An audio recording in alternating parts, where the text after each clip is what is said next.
permettre à ces médias d'avoir du temps d'enquête. Moi, je les ai vus, je les ai côtoyés toute l'année. Dans les médias indépendants, il y a des journalistes brillants, obstinés, engagés dans leur métier. Pas nécessairement engagés pour lutter contre l'extrême droite, mais pour faire leur métier jusqu'au bout, pour montrer ce qu'on voudrait nous cacher.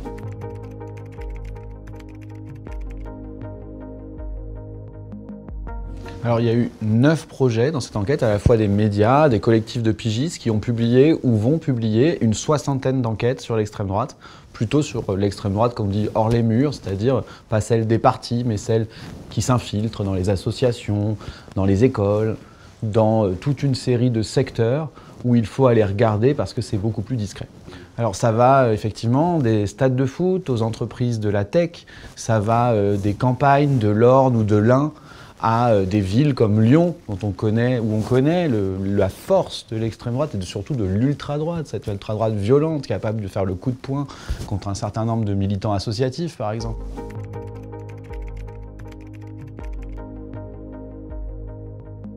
Mon rôle, c'était d'essayer d'apporter un regard un peu plus distancié par rapport à des journalistes qui se plongeaient dans un thème et de leur dire qu'est-ce que le cas précis que vous regardez, il raconte de la manière dont l'extrême droite s'est lancée dans une bataille culturelle avec pour seul objectif la conquête du pouvoir. Et de rappeler ça. Parce que une école qui accueille une centaine d'enfants dans l'Orne, ça raconte en fait beaucoup plus que ça. C'est pas parce que c'est quelques familles qui, par catholicisme fervent, par envie d'entre-soi, mettent des enfants dans une école privée, c'est pas seulement valable pour les Ornais, c'est valable pour tous les Français, parce que cette stratégie, on va la repérer partout en France. Et on pourrait prendre d'autres cas où on a à peu près le même type de mécanisme. Mais quand on est plongé comme ça dans une enquête, on le perd de vue. Donc de rappeler ça, d'essayer de dire à chaque fois pourquoi on fait ça, de rappeler le but au fond, démontrer qu'est-ce qu'il y a derrière le vernis que nous vend le RN à chaque élection, qui sont en réalité ceux qui collent des affiches, ceux qui vont soutenir sur le terrain les partis, ceux qu'on mettra jamais ou presque jamais sur un bulletin, parce qu'ils ne sont pas fréquentables. Voilà, c'est ça qu'on est allé regarder.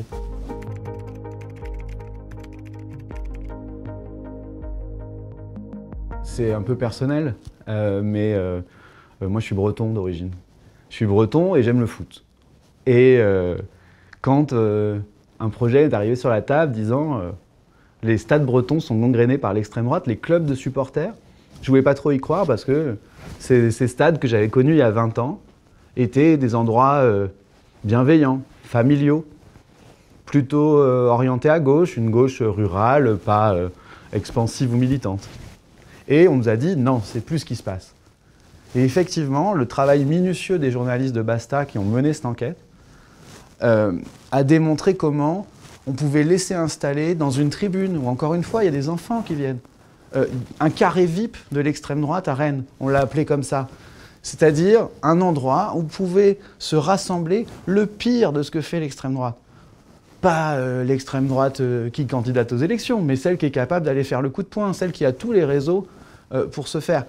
Et on l'a vu à Rennes, on l'a vu à Guingamp, petite ville, 8000 habitants, etc. Et c'est pareil. L'extrême droite fait son nid. Et on voit que dans les stades, on trouve un point de ralliement de militants violents qu'on a vu ailleurs. Il y a eu beaucoup de cas en Bretagne, dans les festivals, notamment d'attaques contre des rassemblements de militants de la solidarité, en fait, tout simplement.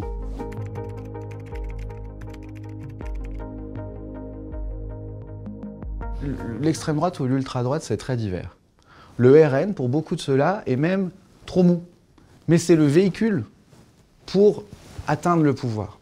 Et derrière ça, il y a des tas de gens qui ont des visées encore plus radicales que le Rassemblement national et qui vont pousser le Rassemblement national en se disant c'est notre meilleur cheval pour atteindre le pouvoir. Et il faut aller voir qui sont ces gens. Et il faut aller voir que ce sont eux qu'on va mobiliser pour faire la claque dans les meetings, qu'on va mobiliser pour aller coller des affiches. Tout le travail de l'ombre des militants, il est fait par des gens qui, quand on creuse, sont quand même pas très recommandables. Et on va nous mettre le personnage le plus fréquentable, entre guillemets, sur le bulletin, et derrière, il suffit d'aller regarder il suffit, façon de parler, il faut aller regarder pour comprendre qui sont les militants qui le soutiennent.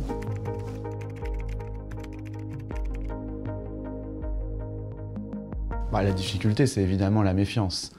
L'extrême droite a appris à se méfier de la presse. Les enquêtes, notamment lors des législatives de 2024, leur ont montré qu'ils pouvaient être sabotés, notamment par la presse indépendante.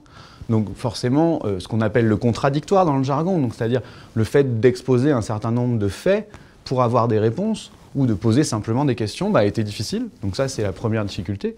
Et puis en plus, on sait que l'extrême droite peut être violente. Et donc, il fallait aussi que les journalistes puissent se protéger, ne pas se mettre en danger en même temps qu'ils menaient leur enquête.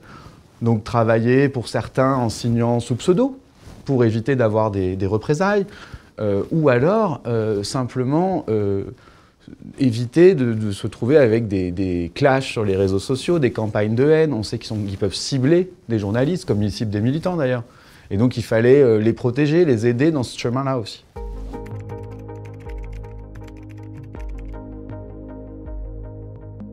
On a eu un pool d'avocats qui s'est proposé pour accompagner la publication des enquêtes. Parce que, évidemment, un mot ou un autre, ça peut tout changer face à un tribunal. Donc il faut pouvoir peser, démontrer, apporter une offre de preuves suffisante pour pouvoir dire les choses. Donc un certain nombre de journalistes ont estimé nécessaire de faire appel à ces avocats pour pouvoir solidifier leur enquête. Un exemple, dans l'été, le Bondi Blog et deux journalistes qui s'appellent Elsa Sabado et Simon Mauvieux ont révélé qu'une colonie de vacances paramilitaire financée par Pierre-Édouard Stérin avait dû être fermée en urgence par la préfecture. Et dans le même temps qu'une enquête pénale, sous l'égide d'un procureur, était en cours après une plainte pour violence d'une famille où 2 enfants avaient fréquenté cette colonie. Eh bien, dans notre métier, un seul témoignage ne suffit pas à faire une enquête. Il faut recouper au maximum, avoir plein d'éléments pour pouvoir affirmer les choses.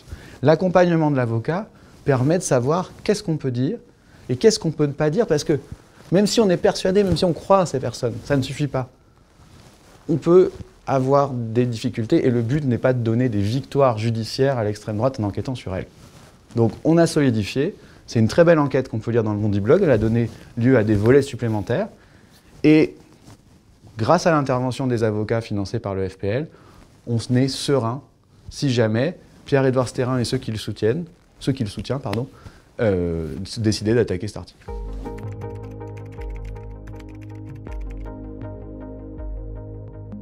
Tant que le risque est là, tant qu'un certain nombre de personnes sont menacées directement par l'extrême droite, et je ne parle pas des journalistes et des militants, je parle des personnes qui seront les premières concernées, les personnes racisées, les personnes qui sont LGBT, QIA+, etc.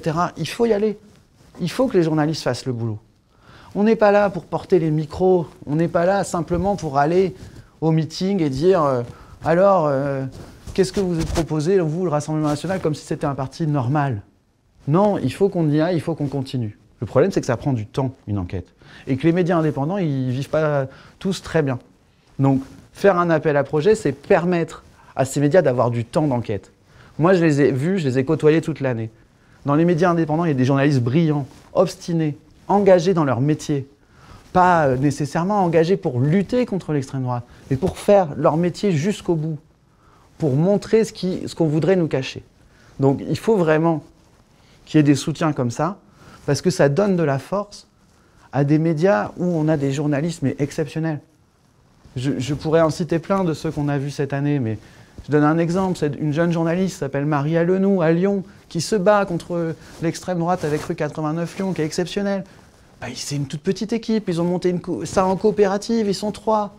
Quand on leur donne du temps, ils embauchent quelqu'un en plus pour faire le tout venant, et puis cette journaliste, elle peut, consacrer du temps à l'extrême droite. Donc oui, il faut de l'aide. Il faut de l'aide, notamment sur ce thème-là.